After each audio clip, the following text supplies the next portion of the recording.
Hari ini saya ingin mengajak Bapak Ibu untuk kita belajar satu bagian kebenaran firman Tuhan di dalam kitab 1 Raja-Raja pasalnya yang ke-19, 1 Raja-Raja 19 ayat 1 hingga ayatnya yang ke-8.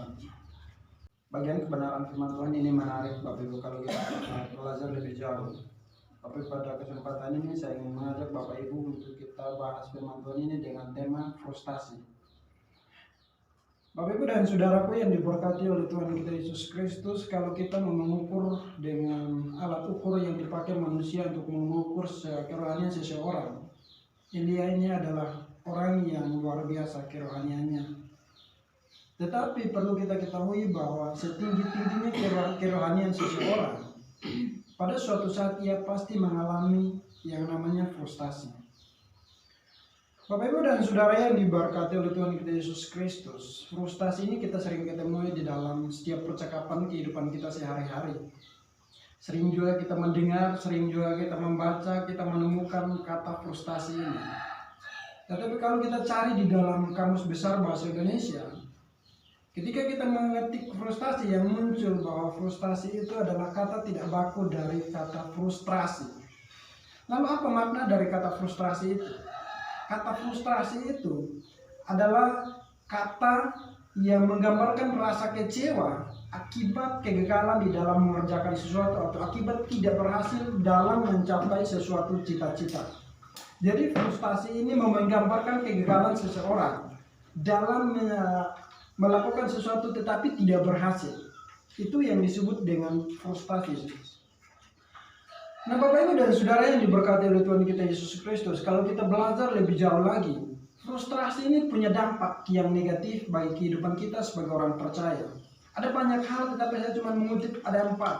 Yang pertama, orang yang frustrasi itu seringkali agresi, yaitu tindakan menyakiti dirinya sendiri. Ya, jadi orang yang frustrasi itu seringkali menyakiti diri sendiri. Kalau kita lihat contoh, banyak orang bunuh diri, itu karena frustasi. Banyak orang mencoba untuk minum sesuatu yang membahayakan dirinya supaya dia merasa bahwa selesai masalahnya. Itulah frustrasi. Bapak Ibu dan saudaraku yang diberkati oleh Tuhan kita Yesus Kristus, itu dampak negatif, menyakiti diri sendiri. Lalu yang kedua, orang yang frustrasi itu akan hilang kepercayaan diri. Merasa bahwa dia tidak sanggup, merasa bahwa dia tidak mampu, merasa bahwa itu terlalu berat. Itu hilang kepercayaan diri. Lalu yang berikut lagi, frustrasi itu dapat merugikan, ya, perilaku merugikan seperti konsumsi alkohol, perubahan perilaku. Jadi frustrasi seringkali yang kita ketemu adalah apa? Kalau banyak orang mengalami masalah, lebih baik berkata begini, lebih baik saya mabuk, lebih baik saya minum ini supaya memuaskan apa yang ada dalam diri, menghilangkan rasa frustrasi itu dalam diri kita. Dan itu adalah tindakan-tindakan akibat dari frustasi. Itu merugikan perilaku diri kita sendiri, bukan merugikan orang lain. Dengan mengonsumsi alkohol berlebihan, obat-obatan, makan terlalu banyak, itu contoh-contoh. Biasanya yang terjadi kalau makan terlalu banyak itu biasanya terjadi. Pada umumnya 90% terjadi pada perempuan atau wanita. Tapi 50%-nya kepada orang-orang muda karena frustasi. Apa yang terjadi? Yang tadinya mungkin kurus bisa bertambah besar. Itu karena untuk menghilangkan rasa frustrasi ini dia berusaha untuk makan tidur. Dan itu merugikan diri kita sendiri. Lalu yang berikut saudara yang diberkati, frustrasi ini berdampak negatif. Yang terakhir itu adalah menghilangkan kekebalan tubuh kita, menurun rasa kekebalan tubuh kita dan gampang terserang penyakit. Orang yang frustrasi, kekebalan tubuhnya itu akan menurun. Dan kalau kekebalan tubuh menurun, itu akan gampang sekali terserang penyakit. Kalau ada virus masuk, tubuh ini tidak bisa merespon untuk membunuh virus itu. Maka jelas virus itu akan masuk dalam diri kita dan menimbulkan sebuah penyakit. Itulah peran tubuh kita tidak boleh, imun tubuh kita itu tidak boleh berkurang. Tidak boleh menurun. Karena kalau menurun tiba-tiba ada virus datang, kita tidak bisa ngapa-ngapain. Darah yang berperan untuk membunuh virus itu, darah putih, itu tidak bisa membunuh virus itu karena kondisi kita sedang lemah. Dan akhirnya virus itu bisa mengalahkan imun tubuh kita dan kita mengalami kegagalan dalam membunuh virus penyakit itu, dan pasti kita sakit. Nah, kalau kita melihat dari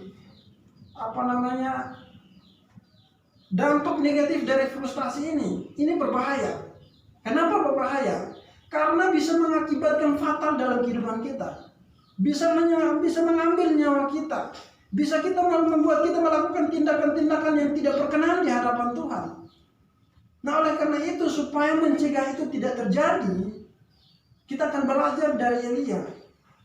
Bapak Ibu dan Saudaraku yang diberkati oleh Tuhan kita Yesus Kristus, frustasi dan stres itu beda tipis.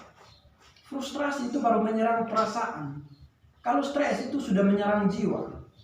Nah, sebelum masuk ke jiwa, lebih baik kita atasi supaya tidak boleh masuk. Karena kalau masuk ke jiwa, jelas itu akan membuat kita lebih parah dan pada akhirnya kita jalan-jalan di pinggir jalan. Saya percaya begitu tidak mau seperti itu. Oleh karena itu kita harus mengatasi frustrasi itu. Frustrasi itu terjadi karena masalah yang kita hadapi. Frustrasi itu terjadi karena persoalan yang kita hadapi. Kalau kita lihat dari Elia, nabi yang dikatakan nabi yang luar biasa yang termasuk pada waktu itu, toh masih mengalami suatu titik di mana dia berkata kepada Tuhan, Tuhan tidak cukup, Tuhan saya sudah tidak sanggup Tuhan, sudah cukup sampai di sini karena saya tidak lebih baik dari nenek moyang saya. Ini menunjukkan bahwa sehebat-hebatnya seorang Elia di dalam kerohaniannya, tetapi dia tidak bisa keluar dari frustrasi itu kalau bukan campur tangan Tuhan. Saudaraku yang diberkati oleh Tuhan kita Yesus Kristus, Elia ini adalah seorang nabi yang sangat terkenal pada waktu itu, tahun kurang lebih 875 sampai dengan 850 sebelum Masehi. Jadi kalau tahun kalender pada waktu Alkitab ditulis, patokannya itu ada pada Yesus. Jadi sesudah Yesus, itu kalendernya hitungnya dari 1 sampai 10 maju. Kalau sebelum Yesus, itu kalender hitungnya mundur. Jadi dari 500 ke bawah. Ya, jadi itu patokannya pada Yesus. Itu makanya dikatakan bahwa Elia ini bertugas pada masa itu pada tahun 875 sampai dengan 850. Seharusnya kalau pakai kalender kita 850 sampai dengan 875. Tapi pada waktu itu kalendernya itu hitungnya mundur, maka dari 875 sampai dengan 850. Nah, Bapak Ibu dan Saudaraku yang diberkati oleh Tuhan kita Yesus Kristus, kalau kita belajar sejarah Alkitab lebih jauh, kita akan menemukan di sana bahwa Elia ini adalah seorang nabi yang sangat berani. Dia adalah seorang nabi yang seorang diri telah membela kebenaran walaupun ia harus menegur sang raja mengenai kesalahannya. Ini luar biasa, saudara yang diberkati Tuhan. Seorang diri Elia inilah dia datang kepada raja dan dia berkata kepada raja, tidak layak engkau melakukan hal itu. Engkau sudah berpaling daripada penyertaan Tuhan. Engkau sudah berpaling dari hukum aturan yang Tuhan buat bagi kita. Yang menarik adalah dia tidak pernah takut untuk datang dan berkata menegur setiap orang yang bersalah keluar dari kebenaran firman Tuhan. Seandainya kalau kita ada pada posisi itu, berani tidak kita mengatakan, jangan raja atau orang yang lebih dewasa atau pemerintah kita atau pendeta-pendeta kita, berani tidak kita mengatakan kalau mereka salah. Pasti agak susah, agak berat, tapi tidak dengan Elia. Dia adalah seorang yang sangat berani pada waktu itu. Sehingga pada akhirnya saudara yang diberkati oleh Tuhan kita Yesus Kristus, Elia mencapai suatu titik di mana dia merasa takut. Ya, padahal di pasal sebelumnya dia mengatakan dia membunuh nabi-nabi Baal itu. Tetapi di ayat 4 yang tadi kita baca, di sana dikatakan, cukuplah Tuhan, cukuplah itu. Sekarang ya Tuhan, ambil nyawaku, sebab aku ini tidak lebih baik daripada nenek moyangku. Sampai di suatu titik di mana Elia merasa sudah tidak sanggup. Kenapa dia berkata demikian? Karena ia sudah diancam di ayat 1 dan ayat yang kedua, bahwa dia diancam oleh dia akan dibunuh sama seperti nabi-nabi Baal itu. Yang tadinya dia adalah seorang pemberani, tiba-tiba ketika mendengar ancaman itu dia merasa takut, dia merasa cemas. Dia berkata kepada Tuhan, Tuhan cukup itu sudah. Sekarang ya Tuhan, ambil nyawaku sebab aku ini tidak lebih baik daripada nenek moyangku. Elia menyerah, Tuhan saya sudah tidak sanggup. Kita bersyukur kepada Tuhan. Tuhan tidak membiarkan Elia terus tinggal di dalam kekecewaan itu. Tuhan tidak, ketika mendengar Elia berkata demikian, Tuhan tidak membiarkan dia untuk hidup terus-terusan di dalam kekecewaan, hidup terus-terusan di dalam frustasi masalah yang dialami itu. Justru yang terjadi adalah Tuhan menolong dia keluar dari kecemasan itu. Dan kita pun juga harus punya keyakinan yang sama seperti yang dilakukan Tuhan kepada Elia. Tuhan yang kita percaya, Allah yang kita sembah, Dia adalah Allah yang sanggup menolong saya dan saudara keluar dari masalah yang kita hadapi itu. Dia adalah Allah yang sanggup membawa Elia keluar dari masalah yang dihadapi, frustasi yang dihadapi. Masa kita tidak? Kita sebagai anak-anak Allah, kita juga layak mendapatkan pertolongan yang sama seperti Dia lakukan kepada Elia. Saudaraku yang diberkati oleh Tuhan kita Yesus Kristus, itu sebabnya ketika kita melihat dampak negatif dari frustasi ini, kita harus mencari tahu bagaimana Tuhan menolong Elia untuk keluar dari masalah itu, frustasi yang dialami. Yang pertama, saudaraku yang diberkati oleh Tuhan kita Yesus Kristus, di ayat 5 hingga ayat yang ke-8 itu berkata begini. Sesudah itu ia berbaring dan tidur di bawah pohon ara itu. Tetapi tiba-tiba seorang malaikat menyentuh dia serta berkata kepadanya, "Bangunlah, makanlah." Ketika ia melihat sekitarnya, maka pada sebelah kanan kepalanya ada roti bakar dan sebagian diberisi air. Lalu ia makan dan minum, kemudian berbaring pula. Tetapi malaikat Tuhan datang untuk kedua kalinya, menyentuh dia serta berkata, "Bangun, makanlah, sebab kalau tidak perjalananmu nanti terlalu jauh bagimu." Maka bangunlah ia lalu makan dan minum, dan oleh kekuatan makanan itu ia berjalan 40 hari 40 malam lamanya sampai ke gunung Allah, yakni Gunung Hermon. Saudaraku yang diberkati oleh Tuhan kita Yesus Kristus, apa yang dilakukan Tuhan kepada Elia ketika Elia sedang ada dalam frustasi, dia sedang ada dalam masalah. Yang pertama, Tuhan memberi waktu istirahat untuk Elia. Tuhan tidak memaksa Elia pergi pekerjaanmu terlalu panjang, tidak.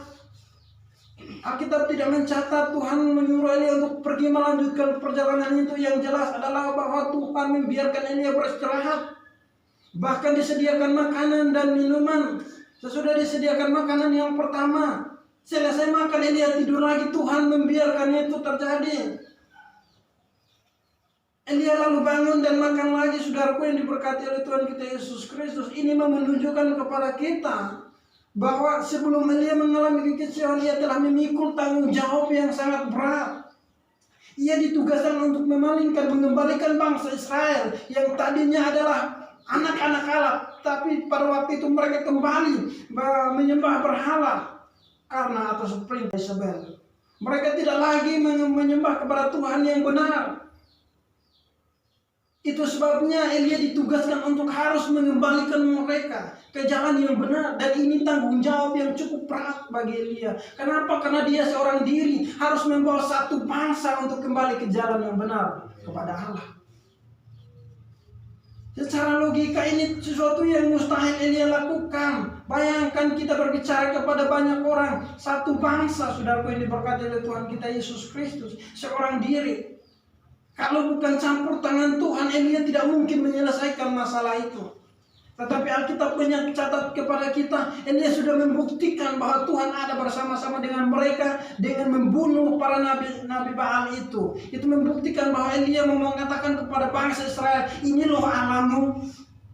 Allahmu yang mampu membuktikan kepada kamu bahwa Dia hadir bersama-sama dengan kamu di tengah-tengah kamu. Tetapi karena kamu tidak percaya kepadanya, buktinya sudah sangat jelas. Dan itu terjadi, saudaraku yang diberkati Tuhan Yesus Kristus. Lalu apa yang dapat kita ambil dari bagian ini, saudaraku yang diberkati oleh Tuhan Yesus Kristus? Ingat baik-baik, pada saat ini mungkin kita sedang bergumul dengan berbagai macam kesulitan yang sedang kita hadapi. Mungkin kita bergumul dalam setiap kehidupan rumah tangga kita. Kita bergumul dengan saudara kita. Kita bergumul dengan kesulitan ekonomian kita. kita bergumul dengan pelayanan kita. Kita sedang bergumul dengan setiap masalah yang sedang kita hadapi. Ingat, Tuhan adalah Allah yang sanggup memberikan pertolongan kepada kita. Kita kembali kepada panggilan Tuhan ketika kita ada dalam sebuah masalah. Dikatakan di dalam Matius pasal 11 ayat 28 berkata apa? Marilah kepadaku semua yang letih lesu dan berbeban berat. Aku akan memberikan kelegaan kepadamu. Itulah panggilan Tuhan bagi saya dan saudara. Ketika kita sedang ada dalam frustrasi, kita sedang ada dalam masalah yang tidak baik-baik saja, ambillah waktu beristirahatlah sejenak dan berkomunikasilah dengan Tuhan. Datanglah kepada Tuhan, saudara yang diberkati oleh Tuhan kita Yesus Kristus. Ya.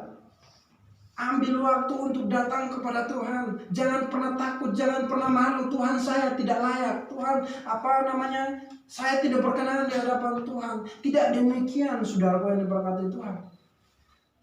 Sesuai dengan apa yang dikatakan di dalam Matius, datanglah kepadaku semua yang letih lesu dan berbeban berat. Tuhan membuka jalan bagi saya dan saudara. Tinggal kita bagaimana kita merespon. Adakah waktu istirahat kita untuk Tuhan atau tidak?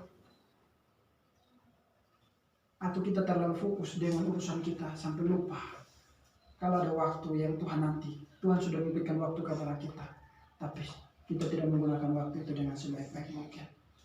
Saudaraku yang diberkati oleh Tuhan kita Yesus Kristus, ada waktunya bekerja, ada waktunya sibuk, tetapi ada waktu yang Tuhan sediakan bagi saya dan saudara. Sama seperti yang diberikan Tuhan kepada Elia.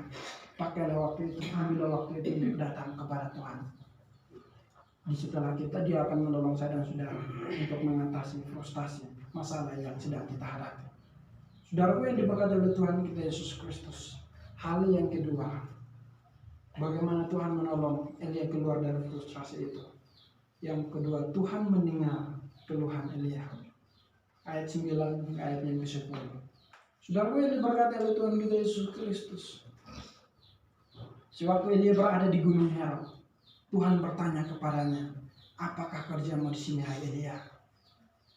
Tuhan menghendaki Elia bercerita sebab tentang apa yang terjadi dengan Elia. Tuhan mau Elia bercerita apa penyebab Elia frustrasi, apa penyebab Elia berkata Tuhan cukup sampai di sini. Apa akibat daripada Elia berkata Tuhan, saya tidak lebih baik daripada mereka. Yang dikehendaki oleh Tuhan adalah apa? Kita mau datang tidak berkomunikasi kepada Tuhan. Karena Tuhan sanggup mendengar. Tuhan selalu menanti keluhan kita. Tuhan mendengar keluhan Elia, saudara yang diberkati oleh Tuhan. Oleh karena itu ketika kita melihat dari kehidupan Elia, ketika Tuhan bertanya kepadanya, Elia, apakah pekerjaanmu di sini ini menunjukkan kepada kita bahwa Tuhan sedang menanti jawaban-jawaban dari kita setiap masalah. Jikalau itu ditanyakan kepada saya dan saudara, maukah kita menjawab dengan jujur? Maukah kita berkomunikasi dengan Dia? Lalu bagaimana caranya kita berkomunikasi dengan Tuhan? Ingat, ketika kita berkomunikasi dengan Tuhan tidak seperti kita berkomunikasi dengan orang lain. Kita tidak berkomunikasi dengan tetangga atau berkomunikasi dengan saudara kita. Tidak, kita sedang berkomunikasi dengan Tuhan. Kita tahu bahwa ada Allah yang kita sembah, adalah Allah yang selalu hadir di setiap waktu. Dimanapun kita berada, Dia selalu bersama-sama dengan kita. Oleh karena itu berkomunikasi dengan Dia di dalam doa dan kebenaran. Itu yang Tuhan mau daripada kita, saudaraku yang diberkati oleh Tuhan. Kalau pada zaman itu Tuhan berbicara langsung kepada orang-orangnya. Di zaman kita, zaman anugerah, tidak lagi ada pembicaraan secara langsung. Oleh karena itu kalau hari ini ada banyak orang berkata Tuhan berbicara, itu adalah sesuatu yang mengajarkan kesesatan bagi saya dan saudara. Karena Tuhan sudah selesai berbicara di dalam Alkitab, dan tidak mungkin Tuhan berbicara lagi yang kedua kali. Dan kalaupun ada yang berkata demikian, hati-hati. Itu menunjukkan suatu kesesatan bagi saya dan saudara. Itu pentingnya kenapa kita harus belajar firman Tuhan lebih jauh. Zaman perjanjian lama, Tuhan datang langsung kepada orang-orang yang dipakai, berbicara langsung kepada mereka. Kenapa? Karena Tuhan yang memimpin mereka untuk keluar. Sesudah bangsa Israel meminta raja, pemerintahan yang tadi datangnya dari Tuhan yang memimpin langsung mereka. Pemerintahan itu tidak datang lagi kepada mereka, tidak secara langsung lagi kepada mereka, tetapi melalui nabi-nabi. Itu sebabnya Nabi membawa suara Tuhan kepada umat-umatnya. Padahal sebelumnya mereka bisa berbicara langsung kepada Tuhan. Tuhan berkehendak kepada siapa? Dia datang berbicara. Tetapi ketika mereka ngotot harus ada raja, pemerintahan itu beralih. Dari yang tadi Allah tuntun langsung mereka, jadi mereka dipimpin oleh raja. Dan Tuhan hanya berbicara lewat nabi-nabi kepada bangsa Israel. Nah, saudaraku yang diberkati oleh Tuhan kita Yesus Kristus, ketika kita sedang ada dalam masalah, ketika kita sedang ada dalam frustrasi, sama seperti yang Elia alami, ingat, Tuhan mendengar setiap keluhan kita. Tuhan mendengar setiap keluhan kita. Tuhan menanti respon kita. Mau tidak kita datang kepadanya. Saudaraku yang diberkati oleh Tuhan kita Yesus Kristus, ingat baik-baik. Ketika kita sedang mengalami masalah sering yang terjadi adalah kita curhat kepada orang yang lebih dewasa. Kita curhat kepada pemimpin-pemimpin gereja kita. Kita curhat kepada pendeta-pendeta kita. Tidak salah. Tetapi akan jauh lebih baik kalau kita ceritakan kepada Allah yang sanggup mendengar setiap keluh kesah kita. Dia tidak pernah bosan untuk mendengar itu. Itu sebabnya dia bertanya kepada Elia, apa yang engkau kehendaki? Elia tidak bilang, Tuhan lepaskan saya daripada ini. Tidak. Elia menyampaikan, Tuhan, ini loh masalah yang membuat saya khawatir. Ini loh masalah yang membuat saya frustasi. Ini loh masalah yang membuat saya kecewa. Itu yang Tuhan mau dalam kehidupan kita. Ketika sedang ada dalam kondisi seperti itu, belajarlah daripada dia. Ceritakan sejujur-jujurnya kepada Tuhan. Dia adalah Allah yang sanggup menolong saya dan saudara untuk lepas daripada itu. Saudara yang diberkati oleh Tuhan Yesus Kristus. Hal yang ketiga, bagaimana Allah menyelamatkan Elia keluar dari frustrasi itu. Yang ketiga ayat 13 sampai dengan ayat yang ke-16. Di sana menggambarkan kepada kita bahwa Tuhan, ayat 11-12, Tuhan menyatakan diri kepada Elia. Apa maksudnya? Saudara yang diberkati oleh Tuhan kita Yesus Kristus, kalau kita baca baik-baik di dalam bagian firman Tuhan ini, di sana dikatakan, lalu firman-Nya, keluarlah dan berdiri di atas gunung itu di hadapan Tuhan. Maka Tuhan lalu angin besar dan kuat yang membelah gunung-gunung dan memecahkan bukit-bukit batu mendahului Tuhan, tetapi tidak ada Tuhan dalam angin itu. Dan sesudah angin itu datanglah gempa, tetapi tidak ada Tuhan dalam gempa itu. Dan sesudah gempa itu datanglah api, tetapi tidak ada Tuhan dalam api itu. Dan sesudah api itu datanglah bunyi angin sepoi-sepoi basah. Saudaraku yang diberkati oleh Tuhan kita Yesus Kristus, pada waktu Elia frustasi, ya, ia pasti merasa bahwa Tuhan melupakannya. Sehingga Tuhan berkata kepada dia, keluar Elia dan lihat. Kenapa Tuhan memberi perintah kepada Elia untuk keluar melihat? Karena timbul di dalam hati Elia bahwa Tuhan tidak menolong, Tuhan tidak mendengar. Makanya Tuhan memberi perintah kepada Elia, lihat di luar sana apa yang terjadi. Alkitab mencatat badai terjadi di sana. Gunung batu terbelah, menunjukkan kepada Elia Tuhan sanggup membelah gunung batu itu. Tuhan sanggup mengendalikan badai itu. Tuhan sanggup ada di setiap waktu. Asalkan di ayat yang terakhir katakan apa? Tidak ada Tuhan di sana. Apa makna dari para kalimat ini? Ini menunjukkan Tuhan tidak datang dengan keributan yang luar biasa, tapi Tuhan datang dalam keheningan. Lalu bagaimana keheningan itu bisa kita alami? Ambil secara pribadi, berdoa kepadanya. Disitulah kehadiran Tuhan akan ada bersama-sama dengan kita. Tapi jangan pernah berkata Tuhan tidak hadir. Tuhan selalu hadir bersama-sama dengan kita. Kita sendiri yang tidak tahu di mana, seperti apa kehadiran Tuhan itu. Saudara pun diberkati Tuhan kita Yesus Kristus.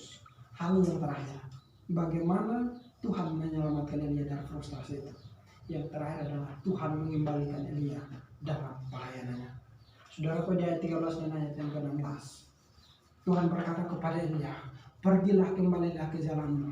Elia ditugaskan untuk mengurapi 3 orang, di mana salah satunya adalah Elisa yang kelak menjadi penggantinya sebagai Nabi Israel.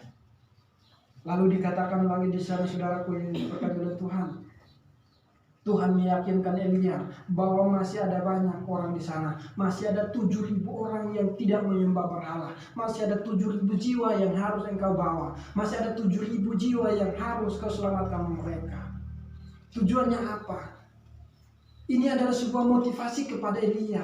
Ketika dia mengalami masalah, dia merasa, Tuhan lepaskan saja. Karena tidak ada satupun mereka yang peduli. Tetapi Tuhan mengingatkan kembali kepada dia bahwa masih ada 7.000 jiwa yang sedang menanti kehadiranmu. Saudaraku yang diberkati oleh Tuhan kita Yesus Kristus, apa maksud daripada penggalan kalimat ini? Tadi kalau kita melihat bahwa prestasi Elia sangat besar, ya, Elia membuktikan bahwa dia membunuh nabi-nabi Baal. Ini adalah prestasi, tetapi pada suatu ketika dia mengalami frustrasi. Dan frustrasi itu membuat dia merasa lemah, merasa bosan untuk melanjutkan apa yang menjadi tugas dan tanggung jawabnya. Tetapi Tuhan mengingatkan dia, ingat masih ada 7.000 jiwa yang sedang menanti kehadiranmu. Saudaraku yang diberkati oleh Tuhan kita Yesus Kristus, ketika kita sampai pada tahap ini, Tuhan mengingatkan kepada kita, dimanapun kita berada, kita berdampak bagi orang lain. Oleh karena itu, jangan hanya karena frustrasi lalu ambil kesimpulan, saya pergi. Jangan hanya karena frustrasi, saya keluar dari gereja ini. Jangan hanya karena frustrasi, saya lebih baik mati. Ingat, masih ada banyak orang yang menanti kehadiranmu, termasuk Tuhan. Saudaraku yang diberkati oleh Tuhan kita Yesus Kristus, ketika kita ada dalam sebuah masalah, iblis tidak akan tinggal diam. Dia akan menggunakan kesempatan itu dengan baik-baik mungkin. Ketika kita lelah, dia akan datang dan menggoda kita. Tinggal bagaimana kita melawan. Kalau kita tidak belajar dengan baik, kita tidak taat dengan baik, maka yang jelas pasti kita mengikuti apa yang iblis mau. Dan kalau kita ikuti apa yang iblis mau, akibat dari dampak negatif dari frustasi ini pasti terjadi dalam kehidupan kita. Saya percaya bahwa kita tidak mau seperti itu. Oleh karena itu ingat, Tuhan selalu memberikan waktu kepada kita untuk datang kepadanya. Dan Tuhan juga selalu mendengar kesiapan keluhan kesah kita. Ceritakan itu kepada Tuhan di dalam doa. Dan Tuhan juga membuktikan bahwa dia bisa hadir bersama-sama dengan kita dalam setiap detik langkah kehidupan kita. Kalau Tuhan sudah melakukan itu bagi saya dan saudara, ingat, tugas dan tanggung jawabmu dalam setiap komunitasmu. Apa yang sudah kita lakukan, apa yang sudah kita berikan bagi mereka yang membuktikan bahwa kita ini adalah anak-anak Allah yang layak memuji memuliakan nama Tuhan. Saudaraku yang diberkati oleh Tuhan kita Yesus Kristus, semoga kebenaran firman Tuhan dapat memberkati kita semua. Amin.